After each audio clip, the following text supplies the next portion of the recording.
Thank you for coming in today. How are you doing? I'm okay. How are you? I'm doing good. Thank you for asking. So I just wanted to touch on some of the things that we talked about last week.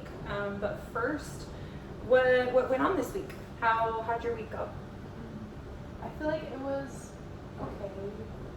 Okay. Average as to what it has been. Okay. Were you able to complete your diary cards like we talked about? Yeah. Okay. Can I see those? Thank you. So it looks like on Wednesday you had a little bit of a tough day. Yeah. Can you tell me about that? I mean, I was having a really hard time wanting to do anything, feeling like an interest in anything. Yeah. I couldn't get out of bed the other day. I used the restroom twice. Yay! There you go. Okay. Didn't Didn't eat? Okay. Was there anything that helped? Like, what helped keep you going? I think what helped keep me going was knowing that I had something going on the next day. Good. Something to look forward to a little bit. Good. That's But awesome. Did the next day go a little bit better? a little bit better. I felt a little bit more excited, but still, I did eat once. Okay. I Good. spent my time out of bed and on the couch instead All right. until that, activity came around and we went out. Good. Well, it's good to get out even for a little bit, and keeping that momentum going is awesome. Even those little things that help keep you going are what's important. And I also just want to praise you for coming in today, because I know that coming to therapy is not easy. Thank you. Most especially this specific therapy, because you are having to do not just in-person but group therapy as well, and that can be difficult. So I'm glad that you have got things to look forward to. That's awesome. You're welcome. So last time we talked about your goals and what you would like to get out of therapy, and we decided that you would like to help to better manage your anxiety, decrease your number of panic attacks, and then decreasing your suicidal thoughts. Yes. Those are still correct? Yeah. Okay. Can you give me a little bit of an idea on where you're at for your suicidal thoughts today? Like out of 1 to 10. Today has been a lot better. I only had like an occasional thought or two, but Okay. they didn't hit me for very long. Good. So maybe like a 4? That's awesome. That was fantastic. So when you first met with me last week, you were kind of more at like a 6. And so it's or awesome. 7, Yeah, 7. Okay, it's awesome that you were able to get down. What about your anxiety? What would you say that is at today? Today's been a little rough with that one. I would probably still put that one around like a 7. Okay, 7's not too bad. We can work with that. And I do again just want to address that for my tablet, I do use it to write notes for myself. And again, it is all confidential, and nobody else sees it but me. Okay.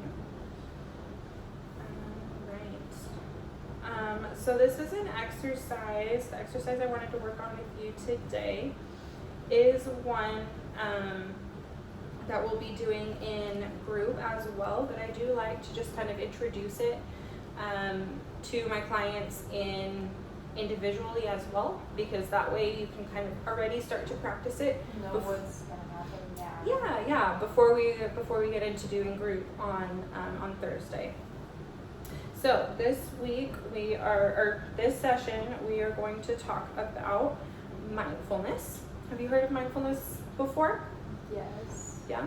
Yeah, I wouldn't say I know what it really means. So. Okay, good. So we're going to start with some definitions. And then if you want to open your practice booklet, it is going to be on page 10. Okay, awesome.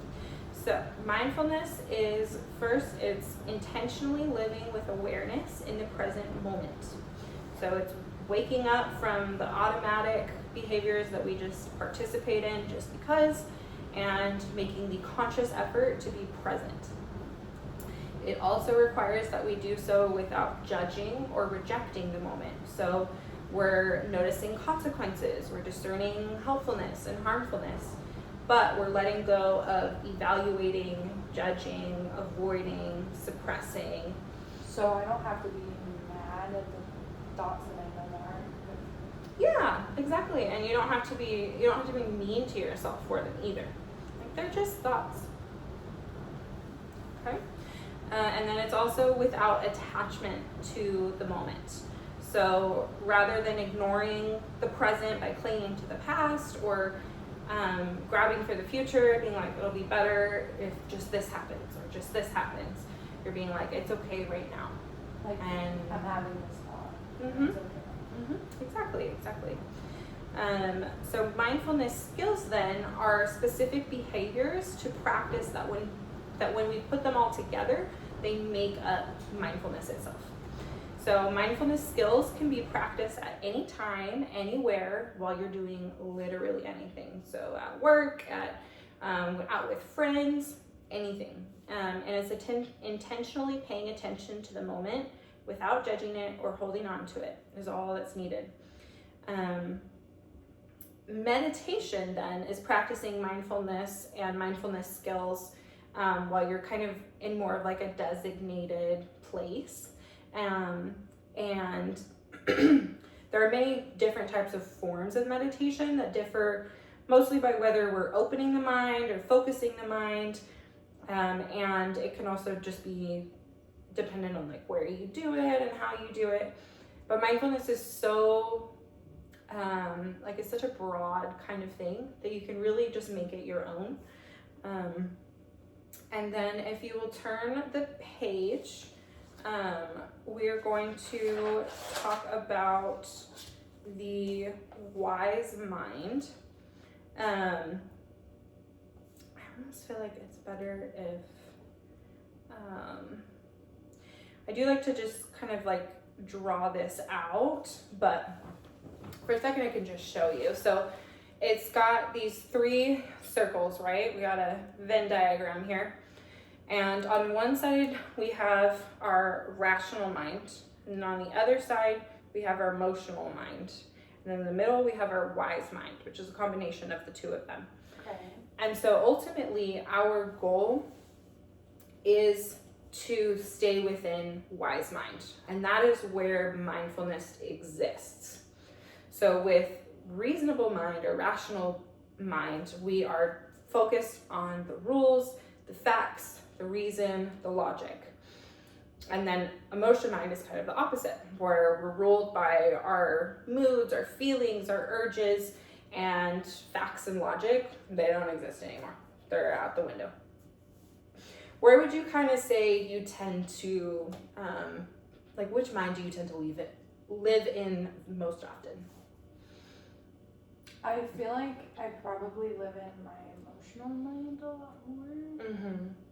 Because I know like a lot, like if I think about it like that, if I look at how I'm acting, I'm like, well, if logically, if I were thinking from that side, I wouldn't be in bed all day. Mm-hmm. I just am emotionally like I can't get out of bed that way. Mm-hmm. Yeah, I get it.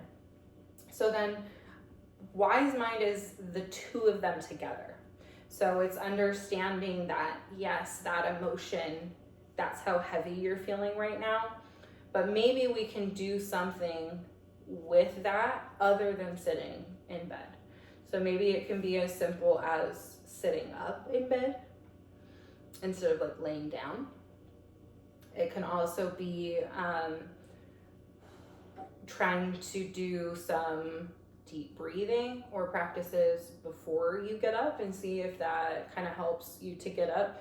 But it's also really important that you don't judge yourself for it either, because that's something that can be really hard, is like, oh, like I am stupid because I just Can't get out of bed. because I just can't get out of bed. Yeah, exactly.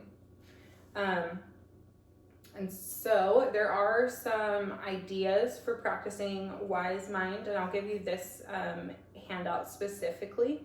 So one of the one of the skills for this is to, let's see, I'm trying to find my favorite one. I think personally my favorite one is the flake on a lake. So it's imagining that you are by a clear blue lake on a beautiful sunny day, and then you imagine that you're a small flake of stone, flat and light. Imagine that you've been tossed out onto the lake and are now gently, slowly floating through the calm, clear blue water to the lake's smooth, sandy bottom. Notice what you see, what you feel as you float down, perhaps in slow circles, floating toward the bottom. And then as you reach the bottom of the lake, settle your attention there within yourself.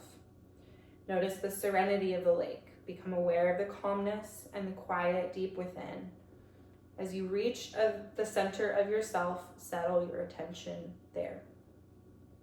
And so these skills are kind of similar to meditation.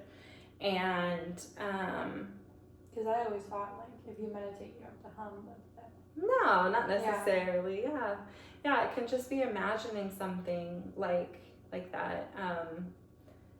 It's kind of odd that it says a stone flake, but I understand that it does have to be like heavy. Mm-hmm. And so kind of like imagining something floating to the bottom of a lake and picturing like the stillness and the peace and finding that within yourself. And sometimes that allowing that stillness to exist allows what you're feeling to be okay, which then allows you to move on from that. How do you feel about that one? I really like that idea, because when people say like, oh, to meditate, to focus on nothing is really hard for me. Yeah. So I feel like thinking of that stone or anything sinking to the bottom of the lake slowly really helps me channel my thoughts and my emotions into that little thing. Yeah, to absolutely. focus on it more.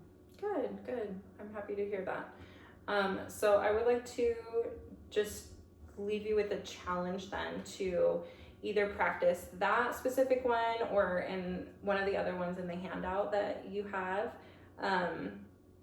to practice that over the course of these next couple days until you get to group, and then even either share with the group or share with me kind of like your experience about that, and hopefully that is a skill that is helpful for you. Okay I can do that. All right, are there any last questions that you have before we go? I don't think so. Okay, all right. Well, I look forward to seeing you at group. Me too.